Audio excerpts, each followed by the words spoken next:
What's going on, guys? JSGC here, and we are here for another podcast. This time it's going to be episode 2 for Manchester City and football. And I said in the last video that we talked mainly about the Premier League. In this video we're going to be talking about the cup competition with Manchester City, and also a little bit more in-depth look probably at the financial fair play, and also the big news regarding Vincent Kompany, also the FA Cup from yesterday too. So you got that to look forward to and stay tuned to. So like always with the podcast, if you just want to have a listen, then just put your earphones in or whatever, and then go onto a different tab or whatever, and just generally have a listen. So we're going to crack on with this video, and I think it's only fitting that we do talk first up about Vincent Kompany, because Vincent Kompany has announced this morning, if you weren't aware, that he is leaving Manchester City. So he was offered a 1-year deal at Manchester City. He has turned down that 1-year deal. Manchester City were trying desperately to keep Vincent Kompany at Manchester City. They've offered him a role as club ambassador. They've offered him a role as a coach at Manchester City. They've offered him a player coach role too.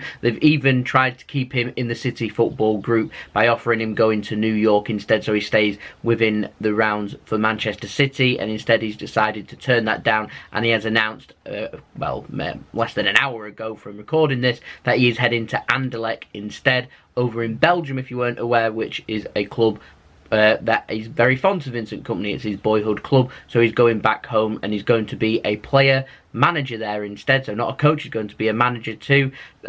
Very exciting for Vincent Kompany, and I wish him all of the best. I was extremely disappointed that Vincent Kompany was leaving Manchester City. I can't imagine Manchester City without Vincent Kompany. He represents everything that is good and strong about Manchester City. He's a great leader on the pitch. He's captain fantastic. He's scored lots of important goals. He's a big game player. He performs in lots of big games. Even towards the end of this season, he's shown that he is still right at the very top of his game, and he is more than good enough to be in and around the Manchester City squad and be playing at a top level. And instead now he's going to be taking his first steps into football management rather than playing. And so that's up to Vincent Kompany. Wanted to wish him all of the very best.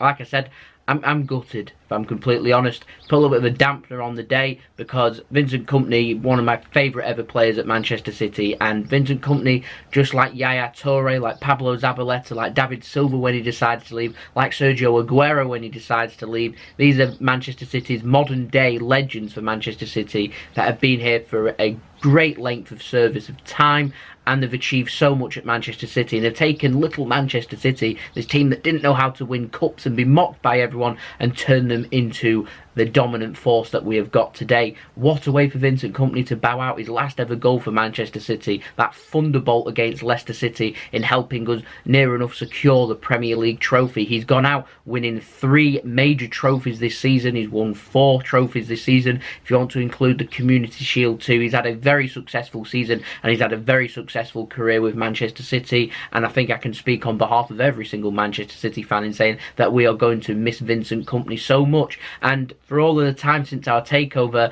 we've always had Vincent Kompany lifting the trophies. I know we had Tevez lifting the 2011 FA Cup, but the picture of Manchester City's success is Vincent Kompany stood there lifting the trophy, and as of next season onwards, we're not going to have that anymore, and I think that's a big gap now for someone to fill.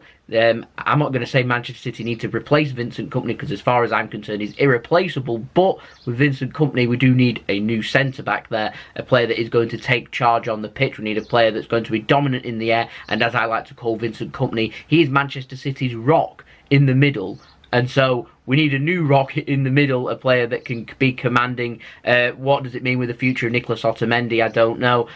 John Stones is in for a big season next season too. Who are Manchester City going to sign? That's something for me to discuss in the transfer updates. So Aaron, what's your opinion on Vincent Kompany and his legacy that he's left at Manchester City? I think that's he'll be remembered in the history of Manchester City as he's won a lot and one of your most successful players ever seen at your club. I certainly agree. I think it's going to be a big loss. Yes, it will be a hard shoes to fill. Yeah. As is a leader, you don't really have anyone like that at Manchester City in the minute.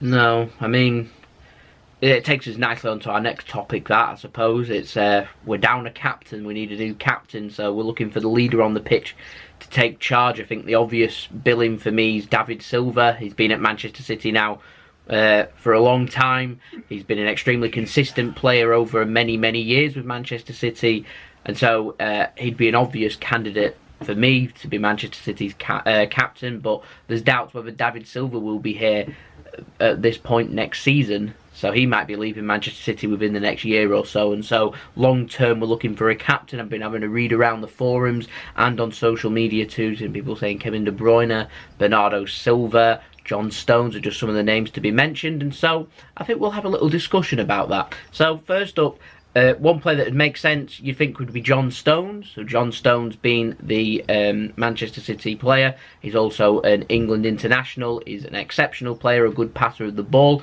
Probably not had as many minutes that he probably wanted over the last 3 or 4 months with Manchester City. But with Vincent Kompany leaving, I imagine them minutes now will probably be ready available. And so it's a big season coming up for John Stones. And if he ends up providing that he is at that top level, and John Stones is able to prove himself as being the guy to lead Manchester City, then he'd be a great candidate for being the club captain. I think one thing you're always looking for from a captain is a player that is going to play every single game in every single competition. Basically, you're looking for that player that's always going to be there. That's something that, unfortunately, with Vincent Kompany, with his injury record over the last few seasons, hasn't had, and so we've not seen as much of Vincent Kompany as what we'd like. I mean, he's done 11 seasons at Manchester City and he's made 360 appearances, which is incredible.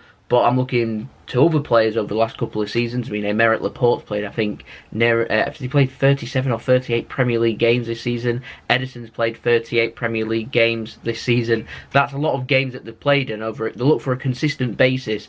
You want the player, your captain, your leader, to be playing every single game and every single big game. And with Pep's rotation, you're going to struggle to find players that can do that. And so another candidate for me would be Aymeric Laporte. Problem we've got with Aymeric Laporte, he hasn't been here that long, and I'm not too sure how good Aymeric Laporte's leadership skills are and how good his English is to be able to communicate with everyone. Because like I said, you're leading by example, you need to communicate with everyone. And in my opinion, the best position for a captain would be centre-back. I say that because the centre-backs are able to see everything that's happening, so from the goalkeeper right through up the pitch to see everything that's happening. You're playing right in the middle, the thick of the action where everything is. And if you're leading by example, then it makes you an obvious candidate. And for me, John Stones and also Laporte makes them candidates. Fernandinho's another player, tough tackler, sees everything that's happening around him, a versatile player, influential for Manchester City under Pep Guardiola too. He's another player that could put his name forward. Problem we've got with Fernandinho is he isn't getting any younger either, and like David Silva, these are two obvious candidates that for the short term would be great. For the long term, I'm not too sure. Sergio Aguero is another player, been here for a long time. Does Sergio Aguero have the leadership skills to lead Manchester City to glory? Well, certainly. He's Man City's top goal scorer. He loves scoring goals, he loves playing, he loves helping the team out, and to me, is just as much as influential at Manchester City for what he's achieved as what other players are, like Pablo Zabaleta, like Yaya Toure too. And so these are players that you put in that mould that could lead Man City in the future. But the problem we've got with Aguero, just like Dino, just like David Silva, these players, they're not getting any younger and they're not at the right age now that for the long term you want them being the Manchester City captain. So I feel like over the next couple of seasons we might see a few different captains from Manchester City. And one policy we saw quite early in Pep's regime, Pep used to let the team decide who they wanted to lead them out of the tunnel that day and be the captain that day. So that might be something that we see again.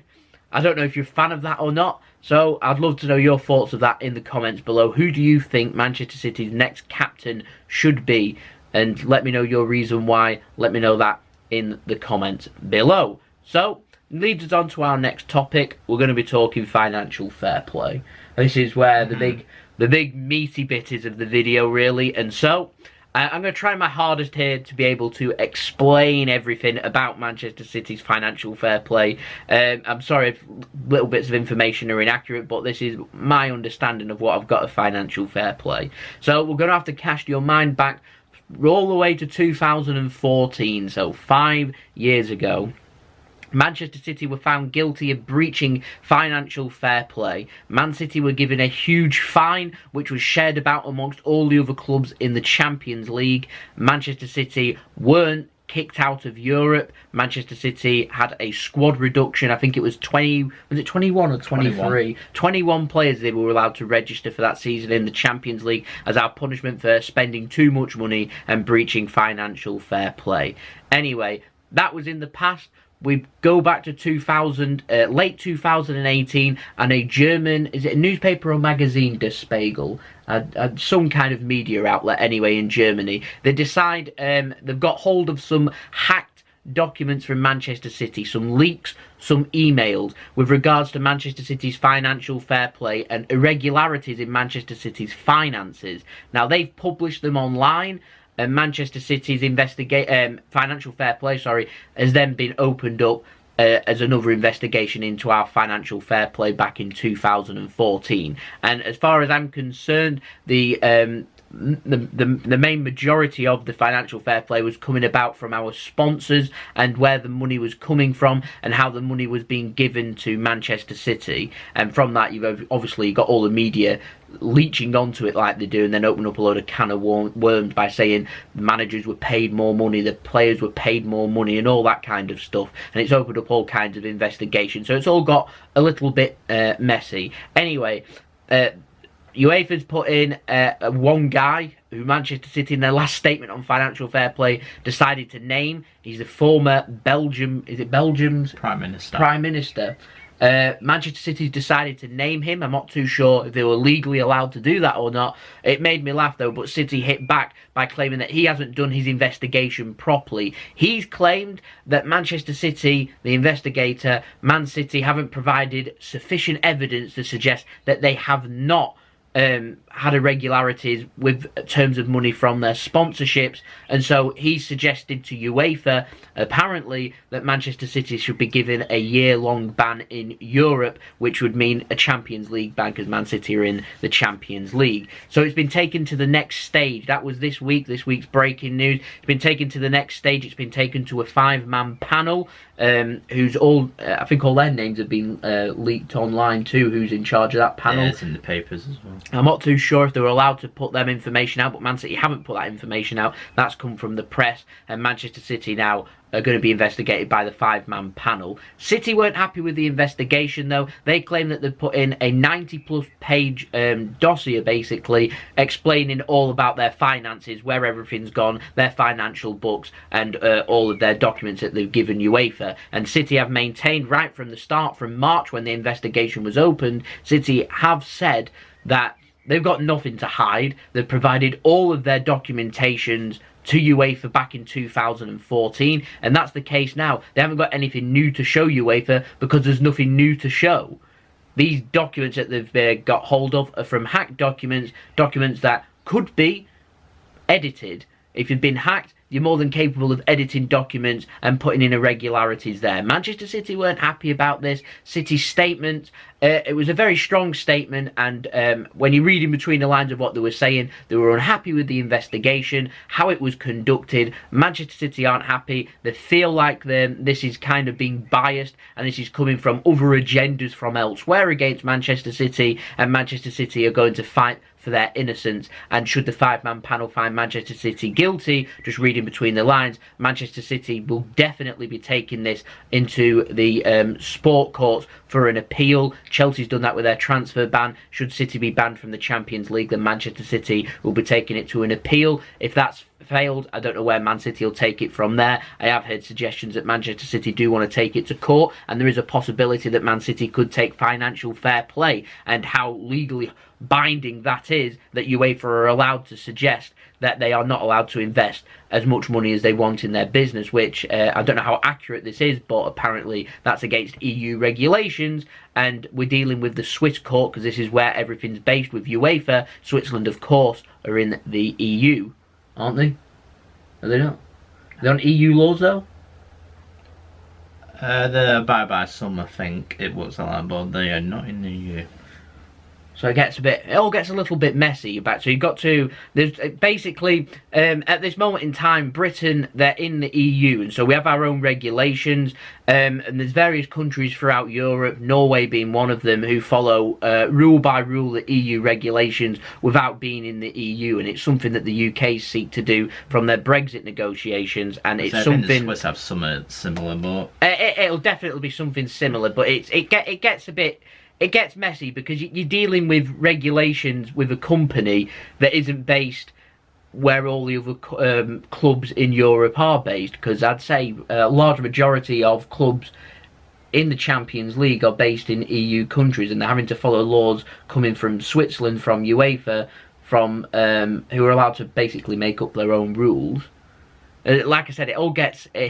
It's for the lawyers to discuss, basically, and so I don't know how they're going to get around it, but Manchester City, from the statement that I was getting, it's suggesting that Manchester City are confident of winning the case, and Manchester City are seeking to have something done. But from what I was getting from it, City aren't happy with the investigation. They don't think the investigation's been done properly, and if that's the case, then surely a fair investigation has to be done. And that's what Man City put. They said they want an independent, unbiased investigation into Manchester City, not one that they feel is biased and has an agenda against Manchester City. And that's where we're at with financial fair play.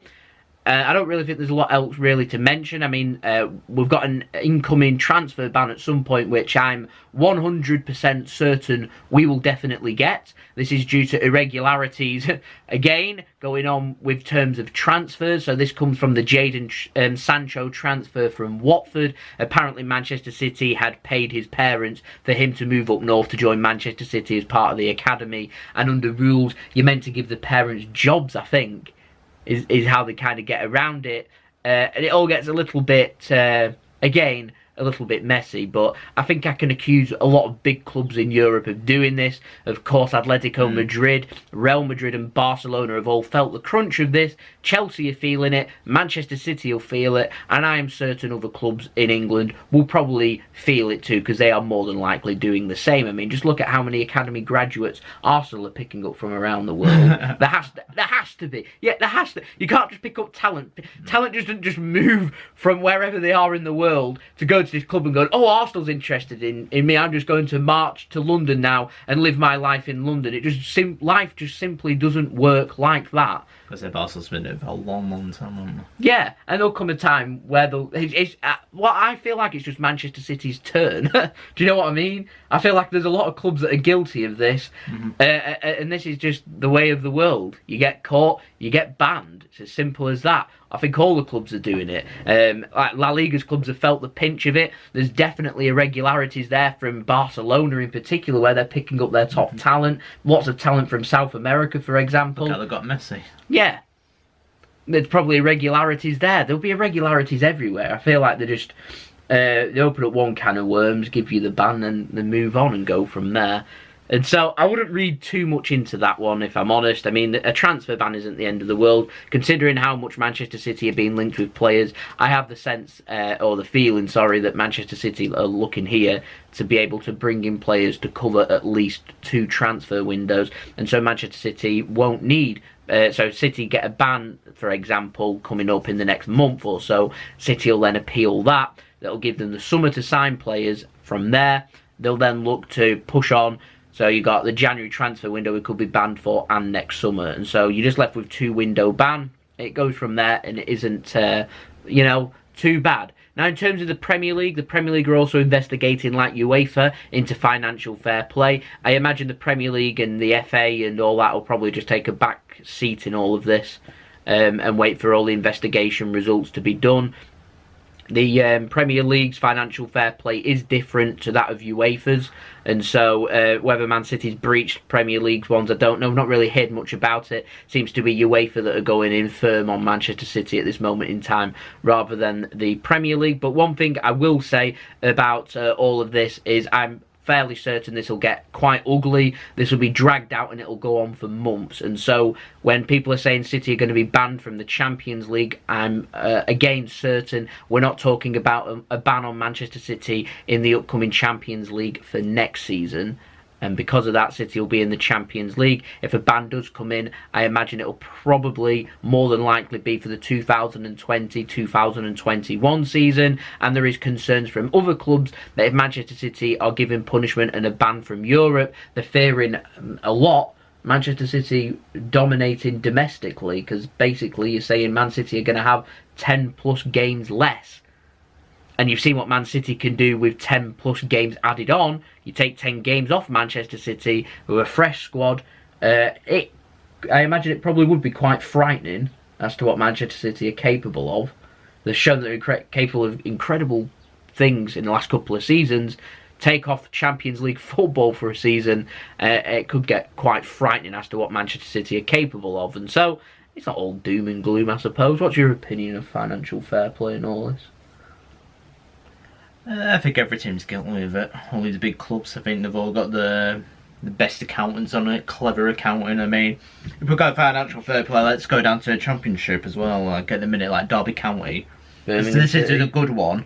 Yeah. Selling your stadium, then buying it back. Yeah. Loopholes. Yeah.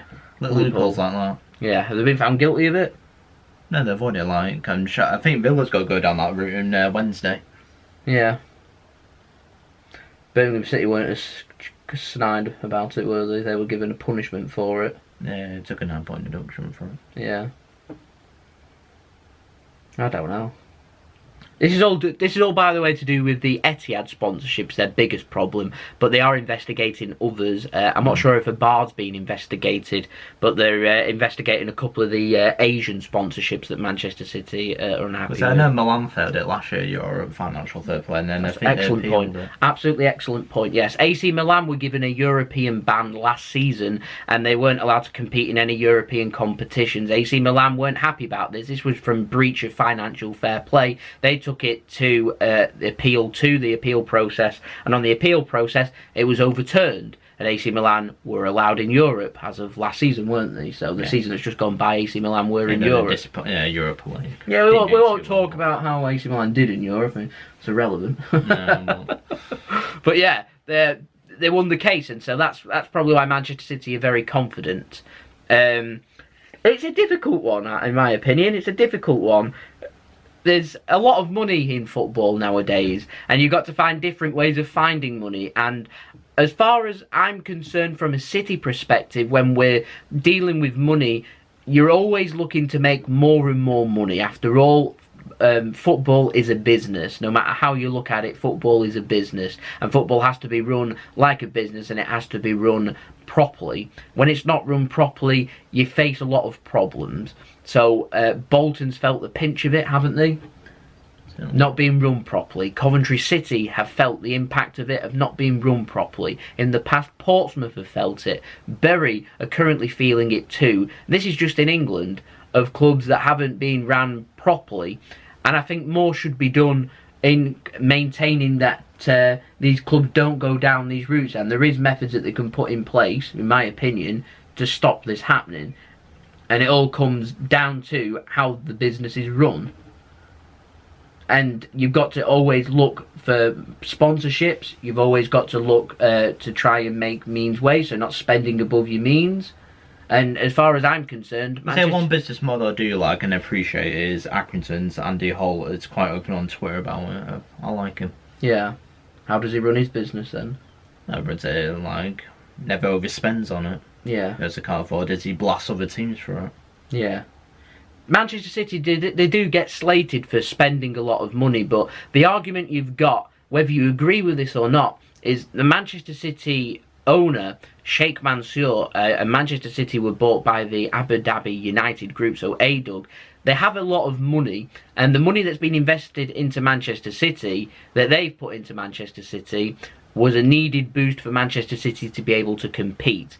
That money is no longer, I don't know if people are aware of this or not, but they aren't pumping in anywhere near as much money as what people think that they're putting in. They think that billions upon billions are being pumped into Manchester City to go and sign all of the best players. But whilst originally when they first came in to bridge the gap, that was the case, over the last couple of seasons, Man City have been making profit.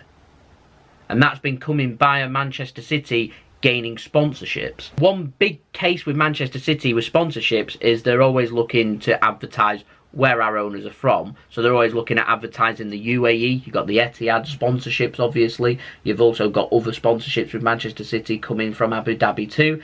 And you're always going to seek to do that in business. It's a business model. Manchester City is a big brand around the world. They're going to look to sponsor their own homes and look to boost their tourism industry and people visiting Abu Dhabi. They're always going to look to boost that. And one good way of doing that is using Manchester City and the City Football Group, a global brand. Business, they make money, they invest that money. What they choose to do with that money, completely up to them. Now, there's no, at this moment in time, caps put on financial fair play. There is nothing saying that Manchester City can't have these sponsors.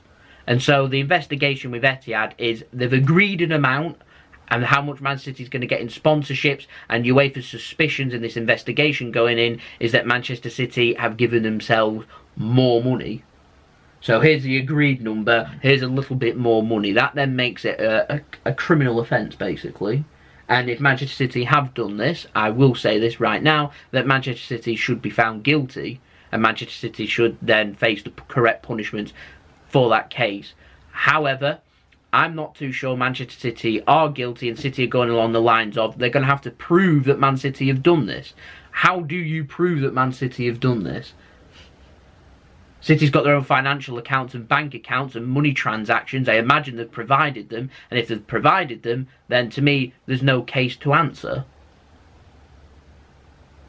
Money can be transported through many different means. It doesn't have to go necessarily through bank accounts and everything. But it's all a bit ugly. I think at the moment Manchester City aren't happy because we've achieved incredible success. So going into like criminal. Yeah. That's another word for it, money laundering.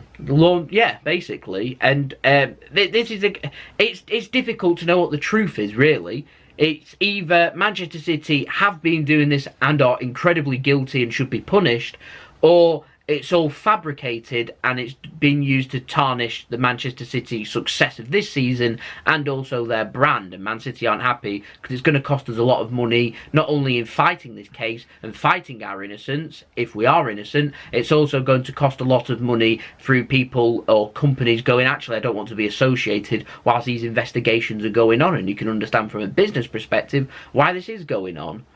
And so I think it's one of those that's, rather than talking about it, we'll let the clubs decide, and when they release official statements and stuff, you can make judgments based and read in between the lines and get your own interpretations of what's happening with financial fair play. So I hope that's cleared up a little bit of the financial fair play. There's probably a lot more to it than what I've mentioned in a case of 10-15 minutes, obviously, but at the moment it's going through UEFA.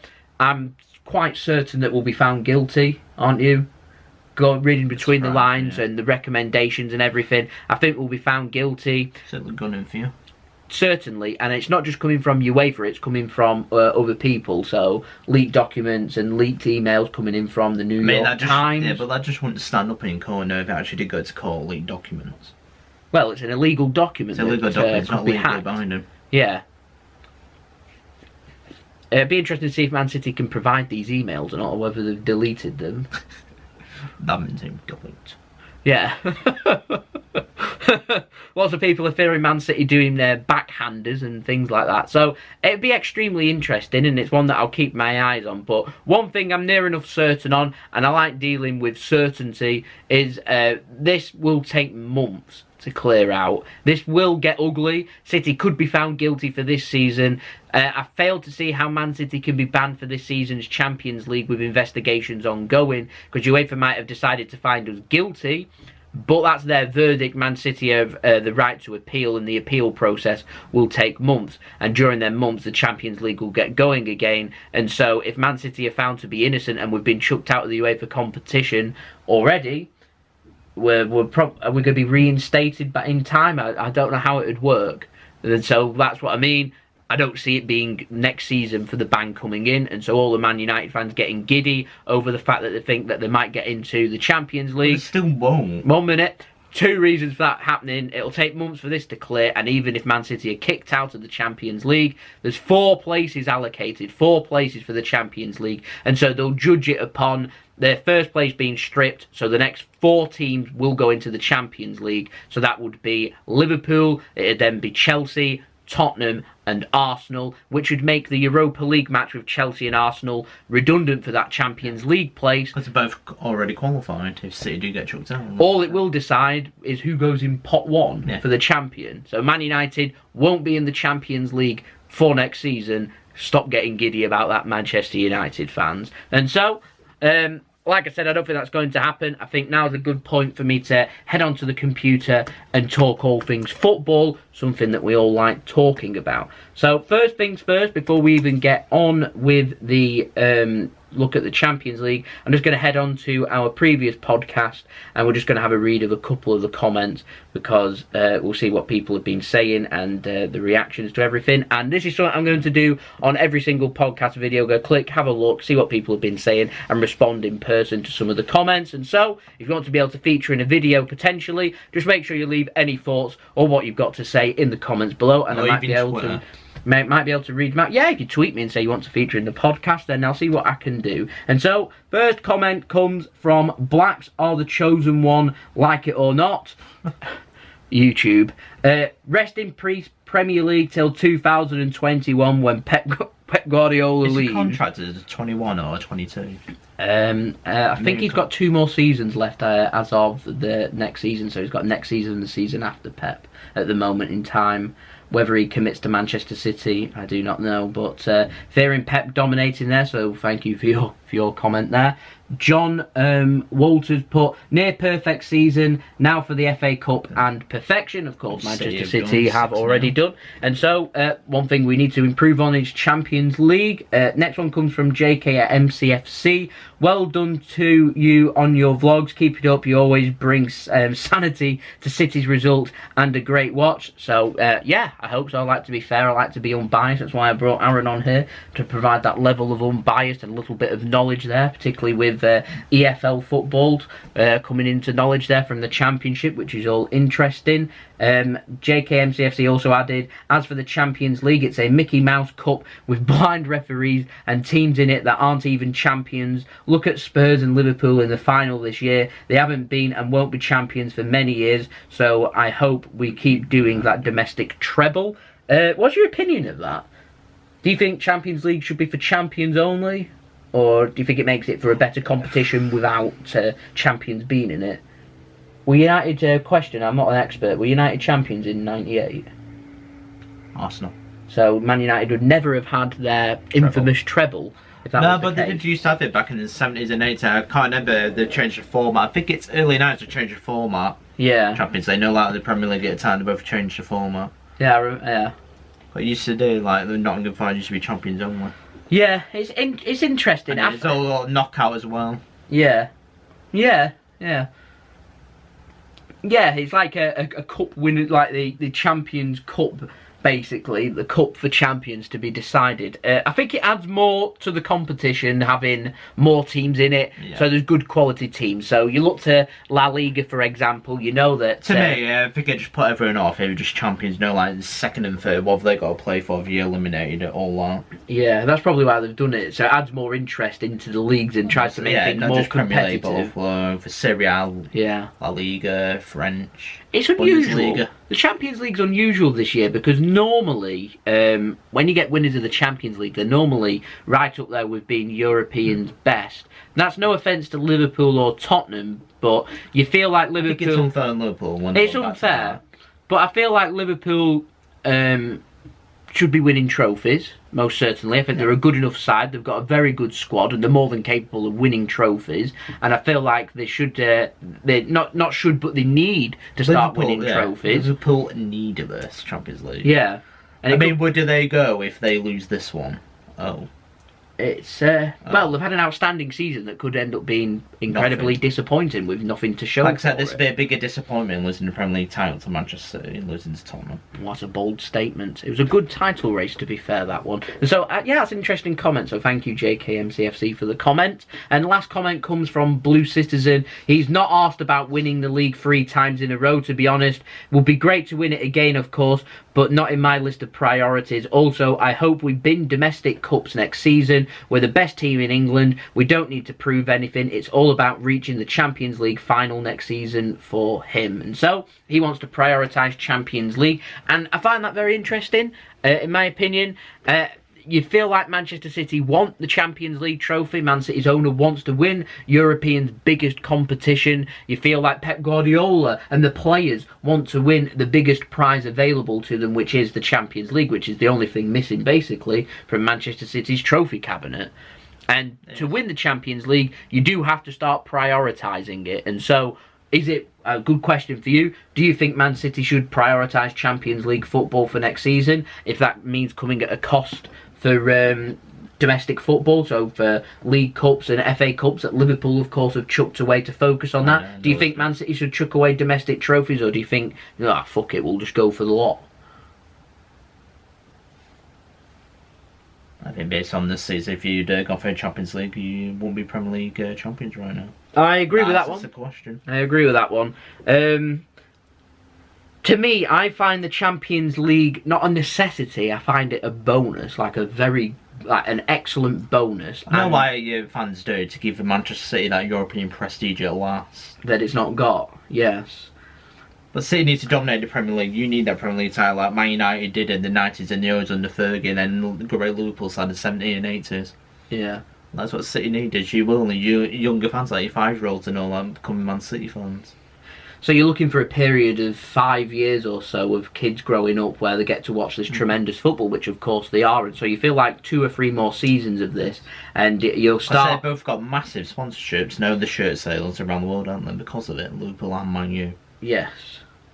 And that's obviously why people choose to follow Liverpool and Man United. So Liverpool's incredible success. Like their dad supporting and then passing it down, and that's what's. Liverpool's success comes in the 70s and 80s through their period of dominance, and Man United's coming through the Fergie era. So we've got obviously the treble in the 90s, and then Ferguson managed to carry it on later into the noughties. That's another interesting comment. Fans never pick up on it.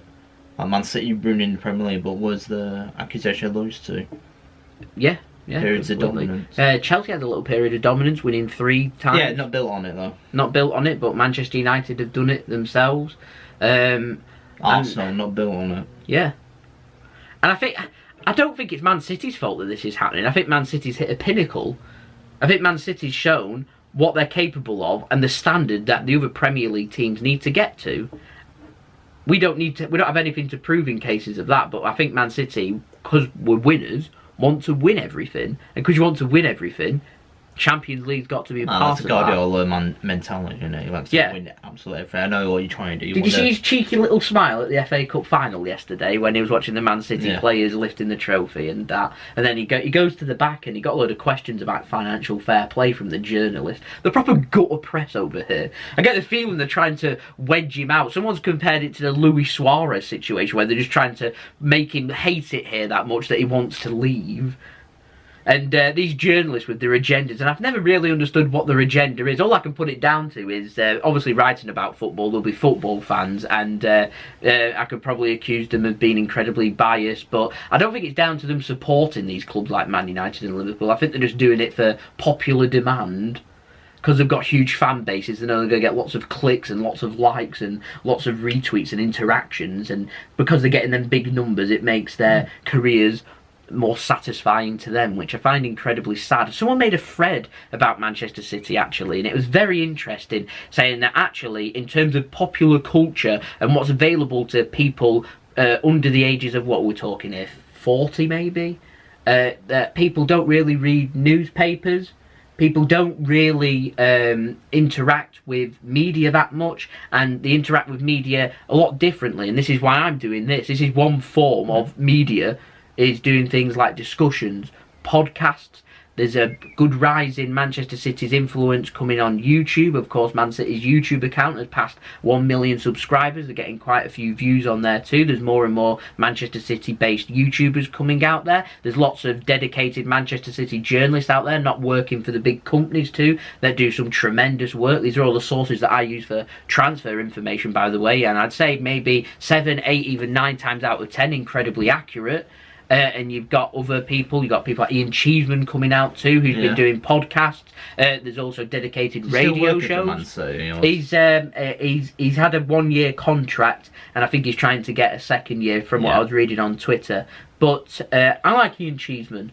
But he runs his own podcast and things like that. And this is a form of how Man City get their opinions out. There's not like thousands and thousands of people viewing them, like nowhere near what the levels that some of the other people can get. I mean, trash like Mark Goldbridge, for Christ's sake, can knock out 200, 300,000 views with videos that just simply, basically aren't that brilliant. But because he's got the fan base there, I've got a bigger worldwide audience. Yeah, there's a bigger worldwide audience there, and so you get to hear about their opinions more, even though their opinions aren't that brilliant, basically. And so Manchester City do have them medias there. We just don't have the support and fan base to be able to back it up, that you're able to see it as much as what you are with things like Liverpool. I mean, Man City's fan base is a big fan base compared to a lot of other football clubs in England, but it's safe to say that it's dwarfed, and I mean dwarfed, by the size of what Liverpool, and in particular Man United's fan base is big. And you want to know how big Man United's fan base is?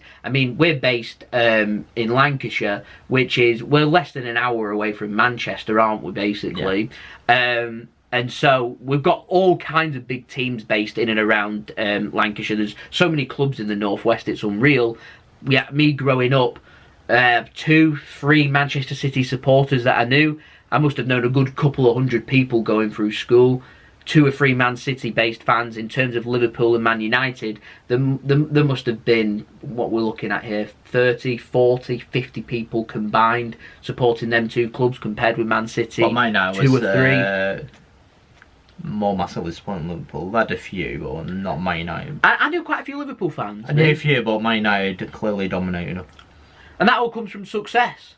Yes. Liverpool's success came in the 70s and 80s, so I imagine growing up through the 70s and 80s. Came from 99, that's obviously that special year for them. I don't go to school. If there's anyone, actually, I find this really interesting. If there's anyone that's under the age of 18 that's watching this video, I've no idea if my videos are even age restricted, actually. If there is anyone under the age of 18 growing up in school, if you're based in and around the northwest, how many Man City fans actually support Man City? Because when I've been like just walking around in public, I'm seeing quite a few children wearing Man City tops. Quite interesting that Anthony Knockaert's son, Brighton player, is a Man City fan. He's only like 3 or 4 year old, or however old he is, only 3 or 4, wearing a Man City top. Ashley Barnes' son too, I think's around the same age, wearing a Man City top. And I think they're doing that because Man City's style of football is so attractive to watch, and the winning things.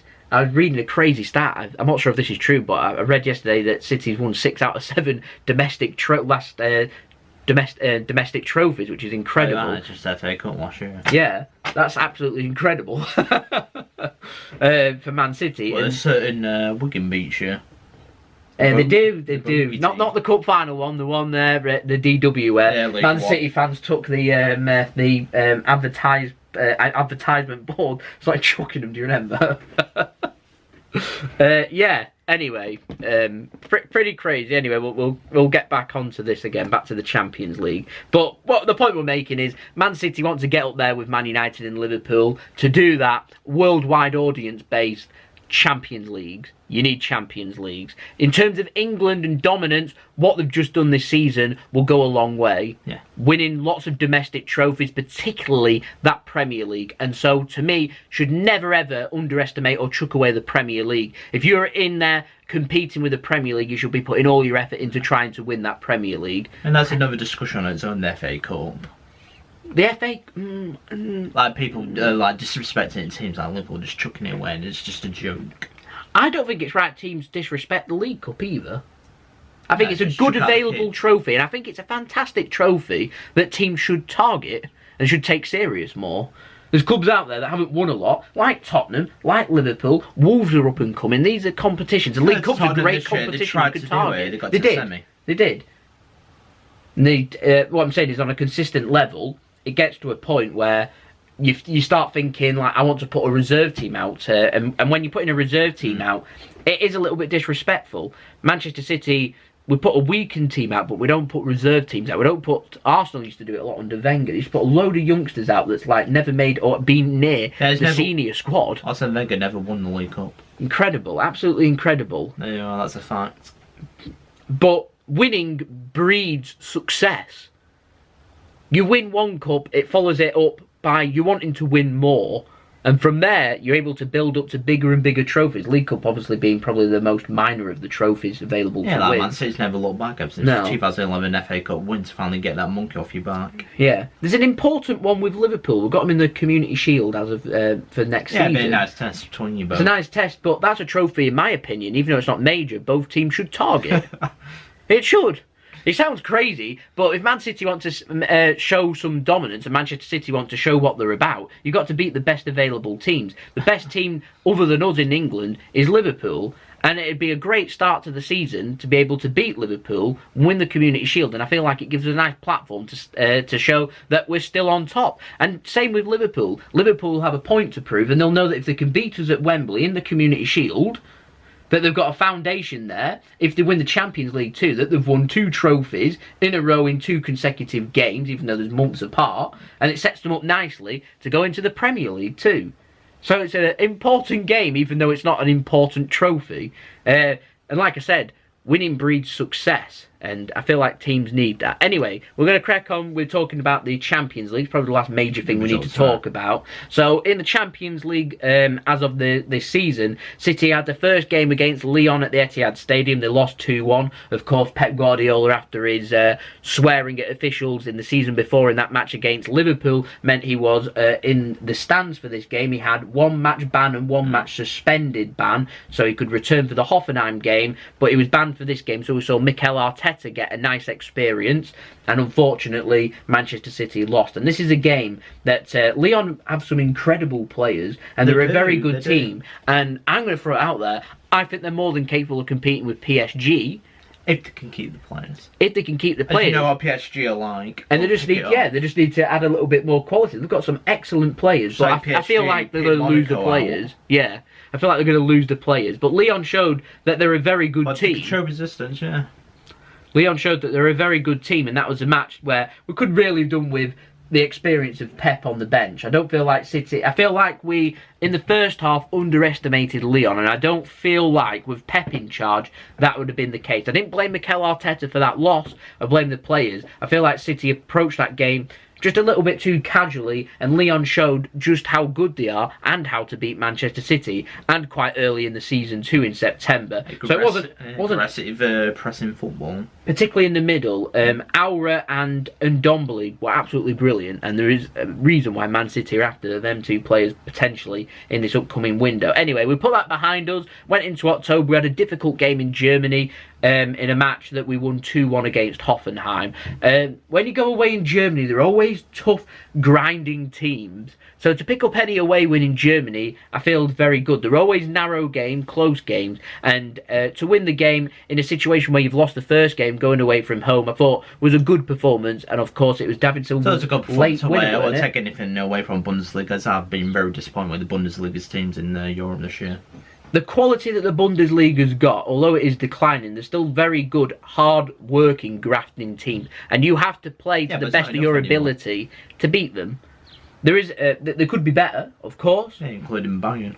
They could be, yeah. Well, just look at the standard: Man City and Liverpool, 98 and 97 points, 78 points that Bayern, I think, finished on. That's won the league in Bundesliga. Yeah, it's Borussia Dortmund's bottom, but yeah, pretty much, and that's the case.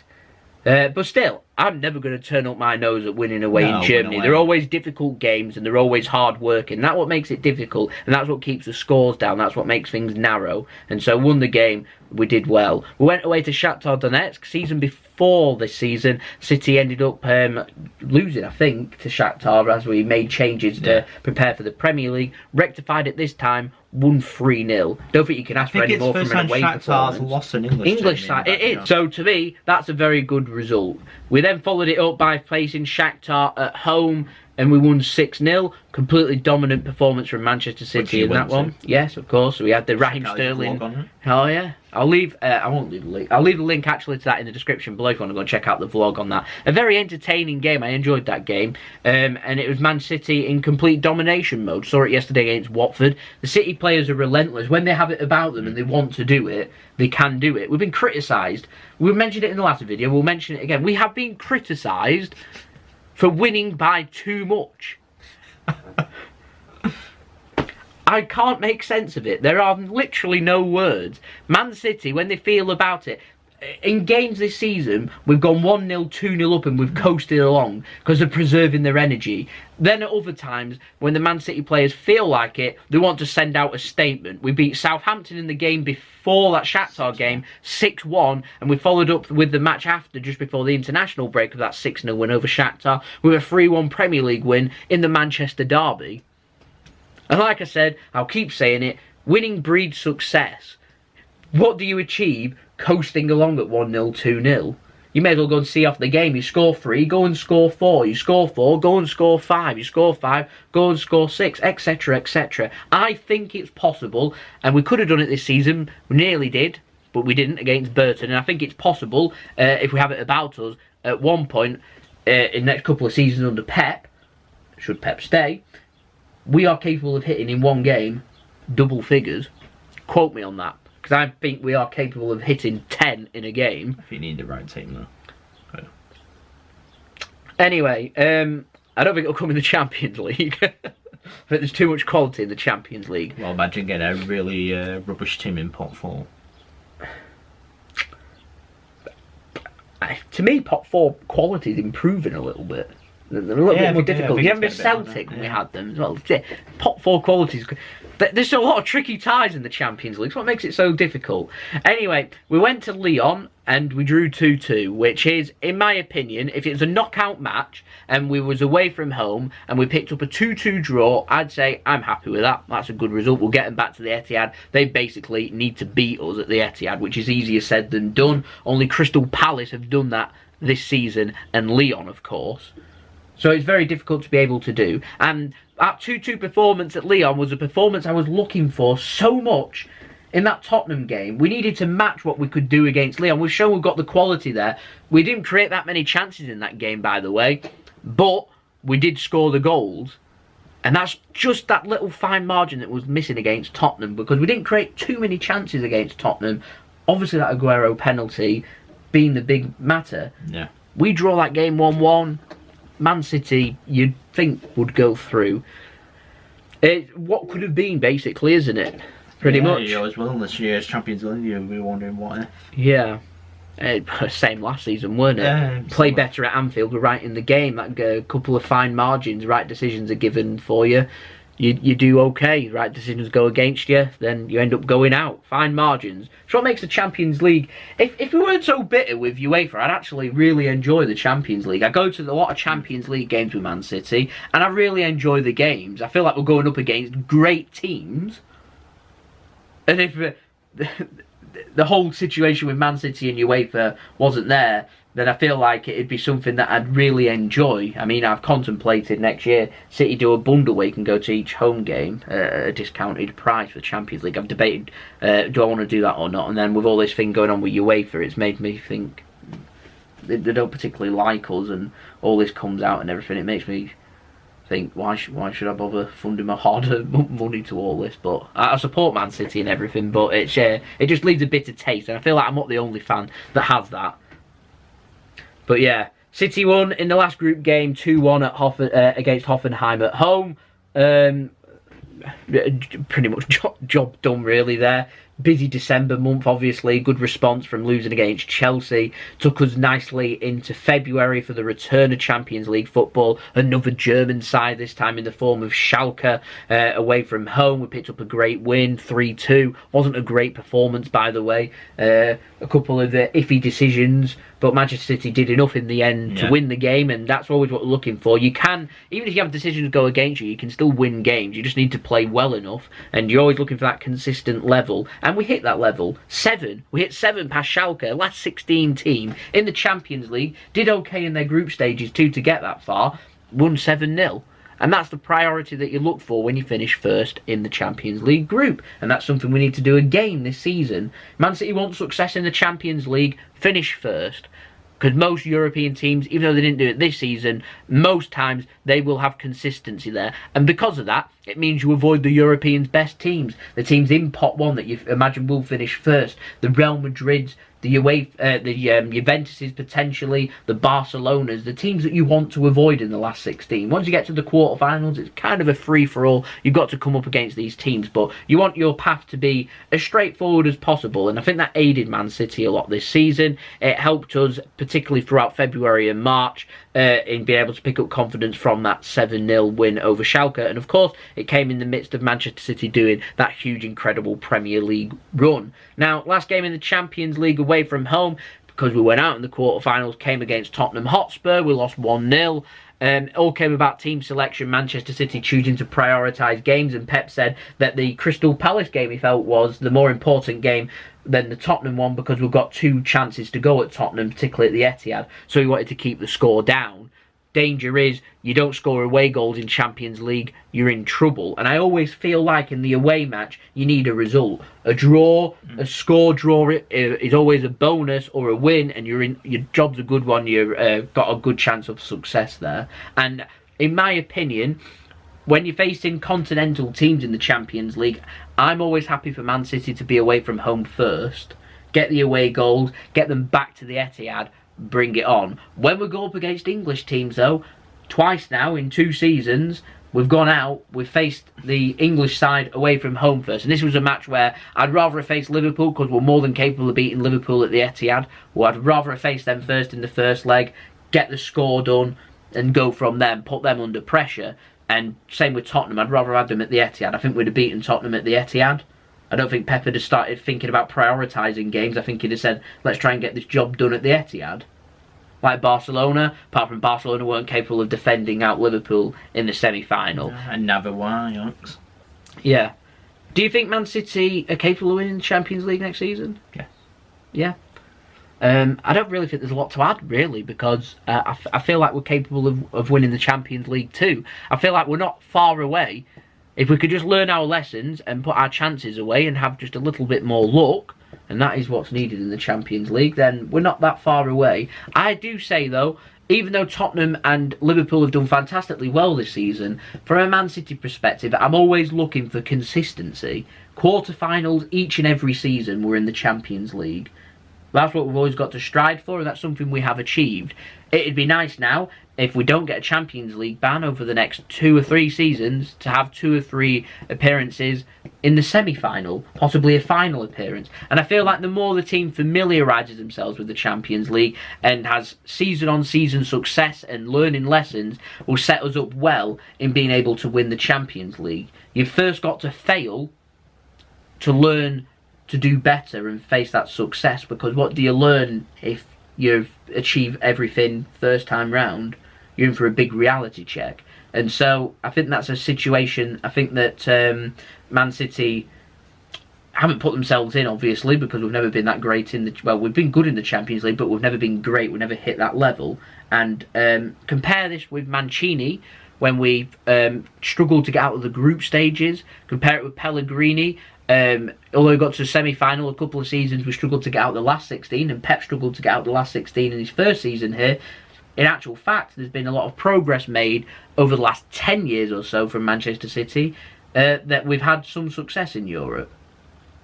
And so I don't feel like we're a million miles away. I feel like we're 2 or 3 additions that we need to make to freshen up the squad, obviously with players ageing. I don't think we're a million miles away, and I'm looking forward that, should we not get a ban, that we could go again. And I'm not going to rule out Manchester City winning the Champions League, because we're more than capable. I can't sit here and say to you, Liverpool and Tottenham are better than Manchester City.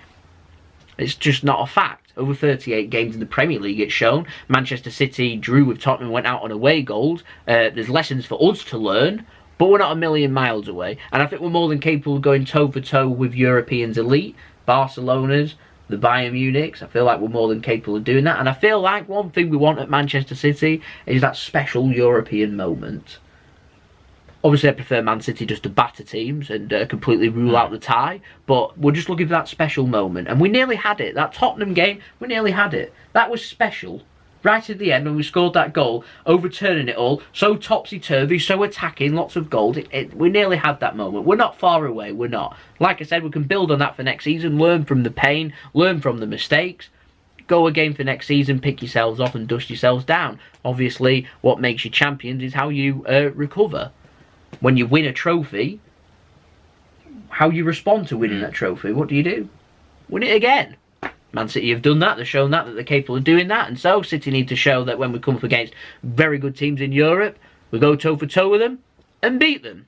Right, last quick note before we end the video, we'll talk quickly about Man City's FA Cup and League Cup. So, quickly, League Cup this season, won 3-0 against Oxford away from home, followed up by a 2-0 win over Fulham at home. Followed by another match, we went up against Leicester City. We won on penalties after drawing 1-1. Followed up by a two-legged match over Burton Albion where we won 9-0 at home, followed by a 1-0 win over Burton. That's what I was speaking about before with the double-figure gold, which I think Manchester City could target, in my opinion. That's just my opinion. For next season. And then that's followed up by the final, which of course we were there for the vlog. And again, I'll leave the link to that vlog in the description below, where we won 4-3 on penalties after drawing 0-0, which brought home our first trophy of the season. And in my opinion, Chelsea took it seriously, Tottenham took it seriously, Man City took it seriously, and that's what's needed. More clubs did that, you'd face more competition. City have been accused of having things too easy, but when teams don't take competition seriously, you're going to have it easy. In the FA Cup, we won 7-0 against Rotherham at home in the third round. In the fourth round, we beat Burnley at home 5-0. In the fifth round, we won away from home in Wales 4-1 against Newport County. We had that dodgy game in March against Swansea City being 2-0 down and won 3-2. And then we went into the semi-final at Wembley with a hard-fought 1-0 win against Brighton and Hove Albion, followed by a emphatic joint record-breaking 6-0 win against Watford in the FA Cup final. Now, it may suggest being easy, but in terms of competition, Tottenham had provided us good competition. I feel like Arsenal and Man United would be good games. I feel like Chelsea would provide good competition. And the team you're looking for is Liverpool. Liverpool are more than capable of going toe-for-toe with Man City and having an exciting game. And in both competitions this season, Liverpool have gone out at the first time of asking.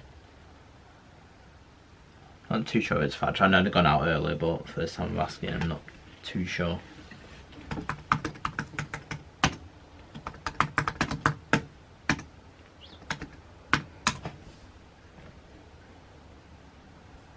Third round, yeah, went out first time, right.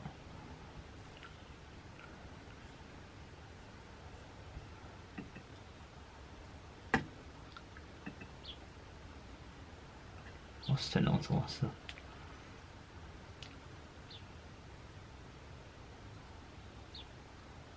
Oh no, I didn't.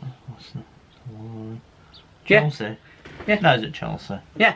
There you go. Went out first time of asking. Liverpool did 2-1 against Chelsea in the League Cup in the third round.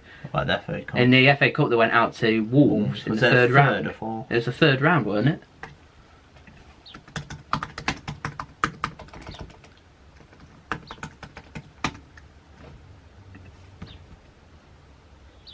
Seventh of January, so it'll be the third round. So they've gone out first time of asking, reduced their games.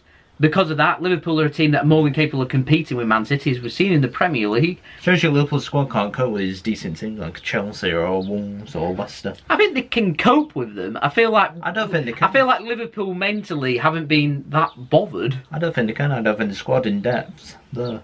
I think they're capable of beating them. I think they are, certainly. But you look at Liverpool's goal scorer, Origi. Liverpool's squad won't have been full strength, and when Liverpool's not at full strength and you're going up against good teams like Wolves and that, I removed their full lads. They can't replace that like for like. Well, no, you saw at the new camp they struggled when not playing Trent Alexander-Arnold, and they struggle when Robertson's injured. Have they still got Moreno? No, and usually you switch Milner there, I think. And they struggle a little bit, don't they, Liverpool? And then up front they struggle a little bit. Origi's come in and they've got two injuries. magically Salah and Mane together. Ouch. I'm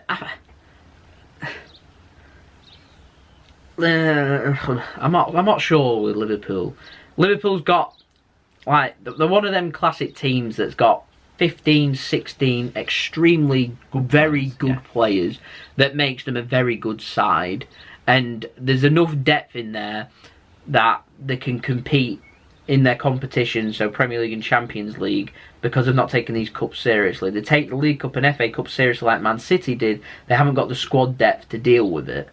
You need more than 15, 16 very good players. You're probably going to need 18, 19, possibly 20 of equal calibre. Centre-backs as well, like a centre-back Liverpool have. Well, the problem with Liverpool centre-backs, they've got Virgil van Dijk, who's a very good player, but outside of Virgil van Dijk, quite questionable. Is questionable. Apart from Joe Gomez, but he's been quite injury-prone, I think, this season. Well, I've been reading some Liverpool fans' comments on him, and apparently they find him Liverpool's most overrated player. I do that. Yeah, which I found quite interesting. And so I'm not sure with Liverpool. I'm not sure. I'm not sure. I'm not going to question their capabilities, because I think they're a very good attacking side that score lots of goals, that want to win the games. And I just feel like the biggest bugbear I've got with Liverpool, other than how annoying their fans can be at times, is their performances in the Cup. And I don't like when Liverpool fans come out and say Man City haven't had any competition in the Cups and they've had it easy, when their team... It's going out first time both times in both domestic Cups. These teams need to do more. Man City set the standard. Here's the bar. The Premier League teams are here. And then what these Premier League teams are moaning about is they want Man City done for financial fair play. They want to bring Man City down here so they can bridge that gap and make it easier, rather than accepting the challenge and doing what Pep's done in taking Man City from here and raising it to here. These teams need to get it up to here too. Man United are capable. They've got a very poor investment. But they've got the financial power. Yeah, and if they had... Go toe with you. If they had a project that was clear and direct... But that's a topic for a different conversation. But they could get there. Liverpool... The gap here is Man City. Liverpool are looking to try and bridge that gap and get to around here. And in the Premier League, Liverpool are here. Yeah, in the cup competitions, they're here. In the Champions League is where Man City's standard drops and Liverpool's standards then raise. So it's all about consistency, and that's always what you're looking for. I'm looking for Liverpool, rather than saying Man City need to be done, I'm going to say teams like Liverpool, they've fallen short by 1 point, need to do more. More in the Cups, more in the Premier League. Liverpool won 30 games this season, City's won 32. There's 2 games more that Man City have won. They've drawn less. Suggests to me, being analytical like I am, that Man City push to try and win more games than what Liverpool do. And there's games this season when things have got a little bit tricky, where Liverpool have taken the foot off the gas, and it was almost like Liverpool were happy. I got this feeling anyway, that they were happy Man City to lead the line. They were happy for Man City to lead that Premier League by March and play catch-up. Liverpool do like that. They have that mentality. They do. I call it losers' mentality. They like to chase, and that's what they want to do. They want to put you under pressure. Yeah, the underdog card. Underdog, yeah. They want to be the underdog. Just like Tottenham love playing that card, but Liverpool will be a favourite in the... Yeah, it makes it an interesting Champions League final. And so, like I said, I'm looking for Liverpool, Chelsea, Arsenal, Man United, Tottenham. I'm looking for them to do more. We'll see from the transfer window how much they improve on, and we'll see again as we go next season. I'm looking forward to seeing how Everton, Leicester, in particular Wolves are. They've got European football, to see the gap and see if they can bridge the gap from the rest of the Premier League. There's a big gap from Man United downwards, weren't there? From the gap between Man United and Wolves, and then it was all getting a little bit scrappy in the mid-table. You're looking for more quality. And they always used to say, Premier League got the most quality, it's the most difficult league in the world. Pep's come in and completely obliterated his opponents, hasn't he? And so you're looking for these Premier League teams to try and draw it back in and try and be a little bit more solid. And as far as I'm concerned, these Premier League teams need to do a little bit more. Not just against Man City, but I've seen it against Liverpool too. How much these teams go into their shell. Some teams step up to it, some teams don't. And some teams just put 11 men behind the ball, don't they?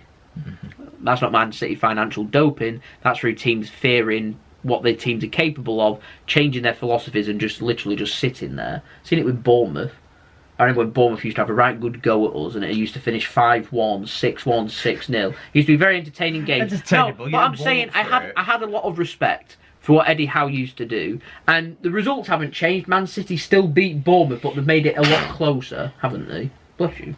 Okay. But the Bournemouth made it a lot closer, but the results are still the same. And I don't have as much respect for the style and what they're trying to achieve because it isn't Bournemouth's natural game. It's not, but it's one of those things. I can't feel sympathy. Do you get walloped 6-0 or take a 2-0 defeat? So. Well, I saw it with Burton. Burton put up more effort than some of the Premier League teams that we've beaten 2-0, 3-0, even though we beat them 9-0. But what I'm saying is the effort was there. These teams are so scared of the bigger teams that they want to eliminate the process of winning to try and scrap the odd chance that you get a 0-0 draw. I mean, who could take on Man City their own game? No one. But what I'm saying is there's teams out there that haven't shown as much respect to Man City, that have taken us all the way, that have shown that they can do it. Crystal Palace played quite defensive but weren't scared to come forward. Watford's done it in the Premier League this season too against Man City, even though they've not picked up the results, have come forward and tried to make things happen. Wolves managed to get a point against us at Molineux and tried to make things happen at the Etihad too. West Ham as well, at the Etihad Stadium, were trying to make things happen. It took for a penalty to break things down. Dodgy call on Bernardo Silva, if you remember. It can be done. It's just you want to see more consistency from these teams. How many teams have taken... Man City have won 32 out of 38 Premier League games. Only 6 teams this season have done anything against Man City. Out of 38. It's incredible. Are you in Liverpool turn into La Liga? Yeah, that's pretty much where it's headed, isn't it? At the moment. And so, yeah, teams are scared of the quality. And like I said, these teams need to get better. Not fearing Man City and getting all whiny about it. You need to improve, and they need to do it, and they need to do it quickly. The biggest underachievers and biggest disappointers, Man United. Yeah, Man United need to improve. Chelsea, I feel like they can improve and get some better players in. I feel like Tottenham, even though they've not signed anyone, they've got a whole window here where apparently they've got some transfer budget where they need to improve. And Liverpool obviously be looking to improve. And City will. There's Pochettino, I've got nothing, I'd walk. Yeah, I would too. It's interesting. Anyway, I feel that's a good way to end the video. I'd say that's pretty much a summary of the season, really. Man City have been completely dominating. We're looking to do better in the Champions League. We're getting investigated for financial fair play. And unfortunately, we've lost Captain Fantastic just today on the fallout of us winning the domestic treble. So it's been an incredible season. We've obviously got lots more to discuss because I'm sure it's going to be an incredibly busy out of season this with Man City with all this happening. So it's great for my channel with the content, but it's obviously something I'd rather avoid. There we go. We've got transfers coming up. Yeah, before you get your transfer. Yeah, I'm looking to do a transfer podcast at some point, so do keep an eye out for that one. And this Friday, we're going to be talking. And give us your suggestions for transfers you want to see at Manchester City that improve the squad. Yeah, just let us know in the comments below. If you are interested in this, I know a lot of people probably won't, but if you are interested and you do enjoy football, we're going to be making a video talking about your team this time on my channel on Friday and talking more about Preston North End and talking about the Championship too. If you're interested in that side of it. Obviously Championship being the division below the Premier League, it's a very interesting league and something that very competitive. Something that we do like to keep an eye out for. You do get some top talent in the Championship too. Okay. You get some good standard of football at times in the Championship too. An incredibly entertaining league and a very difficult league to get out of with some incredibly big teams sitting in the Championship. Like certain leagues that are there for 16th season. Yeah, it's absolutely incredible. 16th. Not even Forest, Leeds, talking Wednesday, West Brom, Aston Villa might not get promoted this season. It's incredible the amount of quality that's in the Championship. So we'll be discussing that one because we are quite knowledgeable and know quite a bit about that one. So if you're interested in football and stuff, then do stay tuned for that. That's been the video though. Hope you enjoyed the video. All the usual stuff. Don't forget, leave a big thumbs up if you enjoyed this video. Make sure you subscribe if you're new around here. Aiming for 3,000 subscribers. We're currently raking in the subscribers at the moment. So thank you to everyone that has subscribed and supported my channel. If you do subscribe though, just make sure you press the red button and press the bell and put your push notifications on. My social media links are in description below. Aaron's links are also in the description below if you want to go and check him out. He is Mixid on YouTube doing mixology drinks. I sometimes feature in his videos too. So if you're interested in him, go and check out his links. That's talked about. Yeah, so you're interested, go and check him out. Links are in description below. I'm going to have links to them videos also down below in the description if you are interested. And also, don't forget, let me know your thoughts in the comments below. And remember, leave your comments in the comments and I will possibly read them out for the next video. I'll read out some of them anyway to be able to interact with you. So do let me know your thoughts in the comments below. And I'll see you all again for the next video. So it's been JSGC. I'm Mixid. And we'll see you all again for the next video. Peace. Ciao for now.